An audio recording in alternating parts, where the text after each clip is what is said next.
Fala pessoal do Oshi-san, sejam bem-vindos a mais um episódio desenvolvido especialmente para vocês. E hoje a gente vai falar sobre a culinária e também sobre a gastronomia japonesa.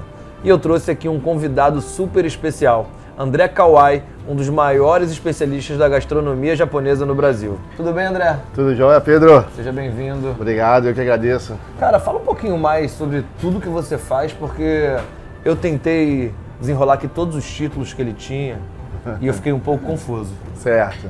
Pessoal, muito prazer, eu sou André Kawai, sou natural do Rio de Janeiro e com 15 anos fui para o Japão, né? E lá eu me deparei com a culinária japonesa. Isso já vem de casa, na verdade, por eu ser descendente de japonês, né, Pedro? Você é Nisei, Sansei? Sou Sansei. Sansei, é o terceiro, Isso, terceira geração. Terceira geração. Legal. A parte do meu pai, que é japonês, e parte da minha mãe é brasileira, né? E eu fui para o Japão novinho, né, com 15 anos, lá que eu conheci profundamente mesmo o que é a culinária japonesa. Apesar de você viver isso dentro de casa, né, com os avós, no caso, meus avós japoneses, né?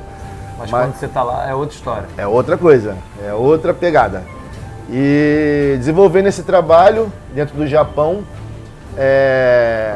trabalhando em restaurante japonês, chegamos até uma escola. Que hoje o nome da nossa escola é Nagoya Sushi School. Hoje Legal. nós somos a maior escola de gastronomia japonesa no mundo, com filiais em Portugal, na Espanha, na Itália. No Brasil a gente está mais ou menos aí em uns 15 estados.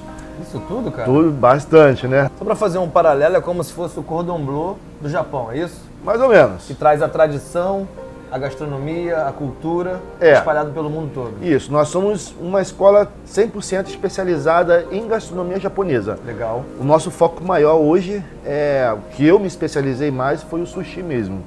Sim. E desenvolvendo esse trabalho, conjunto com a Associação Geral de Sushi do Japão, fui nomeado embaixador por eles, do Brasil e Portugal. Portugal falou assim, pô, mas por que Portugal, André? Porque Portugal era um país que eu ia com bastante frequência, né? Eu ficava aquela coisa de Japão, Portugal e Brasil. Japão, Portugal e Brasil, esses países aí. Então, devido a esse trabalho, a associação me nomeou a embaixador do sushi por eles, né? De Portugal e Brasil. Aí trouxemos uma escola para o Brasil, virou isso aí que ela é hoje, né? E André, por onde começa a culinária japonesa? Isso é a parte mais difícil. Eu sabia. Por isso eu queria começar por essa. A parte mais complicada de tudo. Por onde se começa a culinária japonesa? Você não come, não? Como?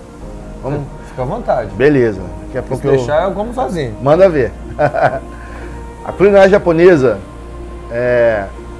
para você entender ela profundamente, você tem que ir na cultura primeiro, né?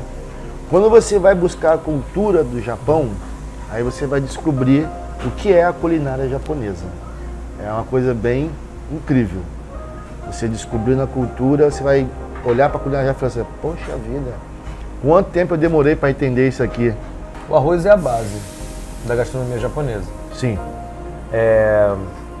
Você falou para mim que você, a partir dos seus 15 anos, já estava morando lá, trabalhando lá, se formando lá no Japão. E quanto tempo você demorou fazendo só arroz? Vou te falar que até hoje eu ainda estou aprendendo a fazer arroz, você acredita? Já com 30 anos, 27 anos de gastronomia dentro do Japão. Até hoje eu ainda sofro com arroz. Eu acho que uma pessoa fala assim, o meu arroz do sushi ele sai igualzinho todos os dias. É mentira, não dá para ser igual. Não dá. Até porque não depende somente do chefe, né, que vai preparar o arroz. Depende até do próprio cara que está cultivando o arroz. Se ele vai cultivar aquele arroz exatamente igualzinho um ano inteiro. Depende do tempo, depende da altitude. Às vezes a água não é uma água boa, água muito clorada, água muito alcalinizada. Então tudo isso vai mudar na preparação do arroz. Então o arroz, hoje, ele é tido como 60% de importância dentro do sushi. Você acredita? É mais da metade. Ele mais importante do que o peixe. Sim. Aí a gente explica isso para o aluno fala assim, caramba, eu pensei que o peixe era mais importante que o arroz. Tudo é um conjunto, né, Pedro? Você ter um bom arroz, você ter um bom peixe E para você ter um bom peixe, principalmente hoje no Brasil, você vai ter que suar um pouquinho para você arrumar um bom peixe. Você vai ter que ter uns bons fornecedores, uns bons contatos, para que possa trazer aquele peixe, chegar até dentro do seu estabelecimento fresco. Diretamente. Hoje, para você escolher um bom peixe, tem vários pontos muito importantes. Primeiro, você vai ver o frescor desse peixe, né? Se a guelra está bonitinha. Segundo, você vai ver, essas são as formas que a gente vê o peixe quando ele está bom ou ruim. Segundo, você vai ver o brilho dos olhos do peixe, né? Ele tem que estar brilhoso, ele não pode estar aquele peixe que já está com o olho fosco, né? Terceiro, você vai apalpar seu peixe e vai ver a textura dele, ele tem que estar firme. Você não pode apalpar o peixe e ele está todo molenga, ele já vai estar todo quebrado.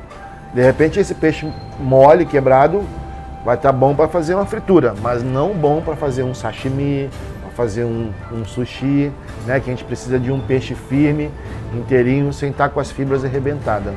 Então esses 3 pontos aqui é muito importante na hora de você escolher um peixe.